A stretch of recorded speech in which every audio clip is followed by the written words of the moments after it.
In this lesson, I'm going to demonstrate how to download Python and install the program itself. So we can take a look at and we can start using the Python program to create some programs. So here I have my Chrome browser open. You can use any browser, whether it's Internet Explorer, Firefox, or Chrome. I tend to use Chrome, and I have my home page as Google open. So I'm going to go up to my Google search, for instance, and I'm going to say download Python. And it's going to bring up the web page with the results. And the very first one is obviously the python.org. I could have just gone directly and typed python.org to get to that website. But if you do not know where Python is, how to download it, you can simply search on Google and it will give you the results. So once I have the download Python link, I can click on this particular link and this will take me to the python.org website. And here, right off the bat on the home page, I'm able to see the download the latest version for Windows. If I need other versions, I can click on the Linux, Unix, Mac, OS, or others as well. Since I'm using a Windows computer, Windows 8 machine, I can simply click on the download Python 3.5.1 version, or I can choose Python 2.7.11. Now really, what's the difference between these two? Obviously, the 2.7.11 is an older version, and the newest version is 3.5.1. But why would you want to download the older version? Should there be just one latest version so everyone can download this? Well, here's the difference between the two downloads. The reason why people download, or programmers, developers download the earlier version, which is 2.7.11, is mainly because of the library support. In other words, there are tons and tons of programmers that create code that is written in this particular version, 2.7.11. Whereas since 3.5.1 is a newer version, which also means that certain syntax might be different, certain commands might be different, because most of the commands are added, newer commands are added. For example, the syntax or the sentence structure or the assignment may be different from the earlier version. Therefore, there's less library support as compared to earlier versions. So that's the only main difference that I want to talk about, apart from other differences as well. But this is the main one, that why you wish to download the older versions. Okay, but nevertheless, let's stick to the newest version, because that's where programmers move towards and the right code in the newest version, and eventually you'll have your library support and other tools and features within this version as well. So once you are on the home page, just simply click on download Python 3.5.1 and it opens up area where you need to save the program. Notice the file name is python-3.5.1.exe, which means an executable file. And I'm going to download in my data files folder, and I've created a folder called Python, and this is where I'm going to save the application. So once I click save, on the bottom here, notice it's going to start to download. So the actual file size is about 27.4 megs, and it's going to download Python 3.5.1. And once it's downloaded, then I'll go back to the location of this executable file. I'm going to install Python. In the meantime, while this is downloaded, on the python.org website, there's a couple of good links that you can take a look at. For example, the documentation link is good. So if you're more savvy about documentation, you can always find different documentations of Python 3 version docs or the earlier version as well. So you can take a look at. There are also a couple of other links such as Beginner's Guide, Developer's Guide, Frequently Asked Questions, and other books as well. Okay, but typically these are helpful. These links are helpful if you know the program itself and you're comfortable programming using the Python language.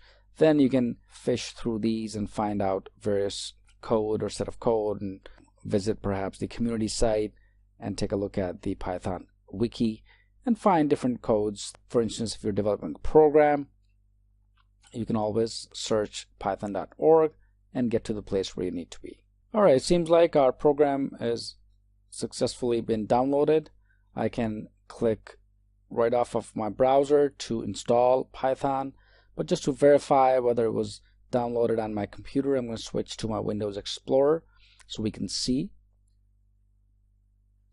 So if I were to navigate to the directory where the download was specified, I now see that I have python-3.5.1.exe, and it tells me the actual size of the application.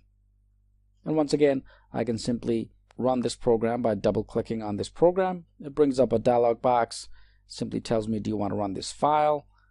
And I'm going to say run this file, and it's going to start the installation process.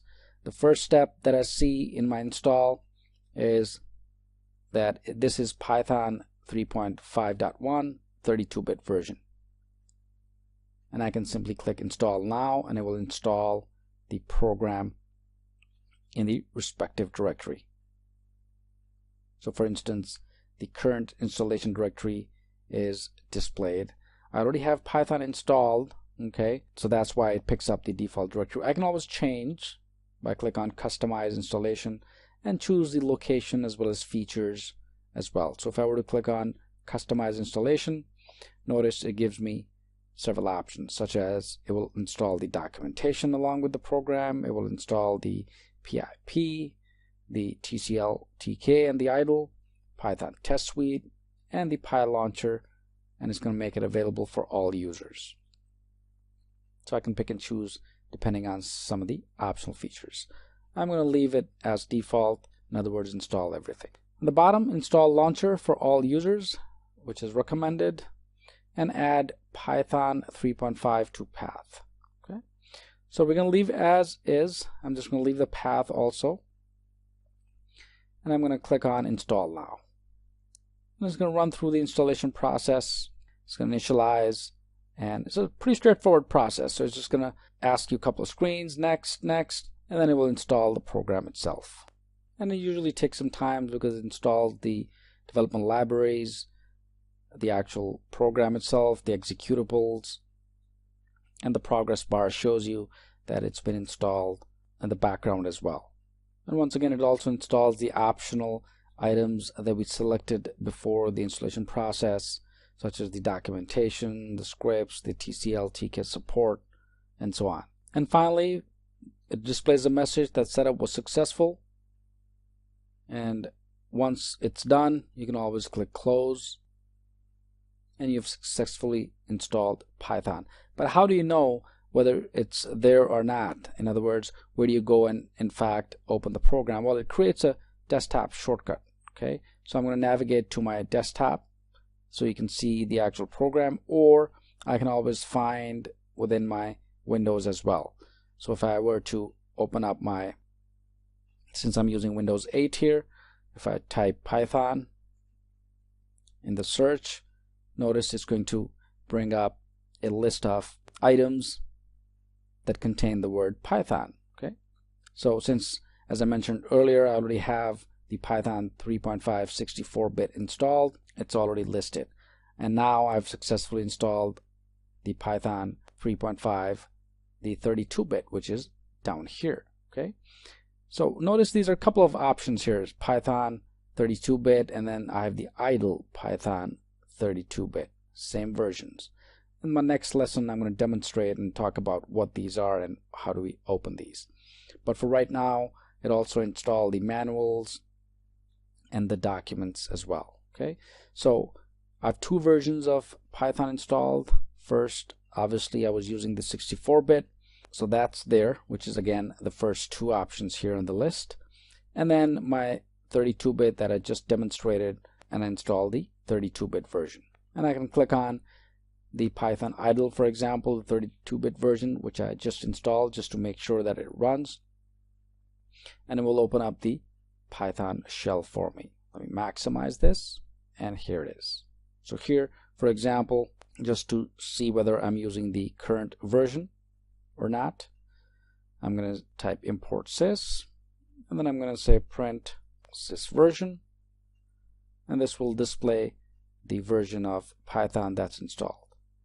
Notice in this instance it's version 3.5.1 and the date is December 6th, 2015, which is pretty current.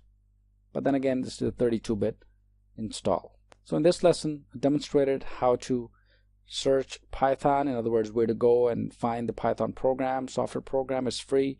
You can download it. And I also demonstrated how to go to python.org, download the software, install it on your machine. Fairly straightforward process. Open the Python shell and then check to see whether the version is correct or not. So practice, and let's move to our next lesson.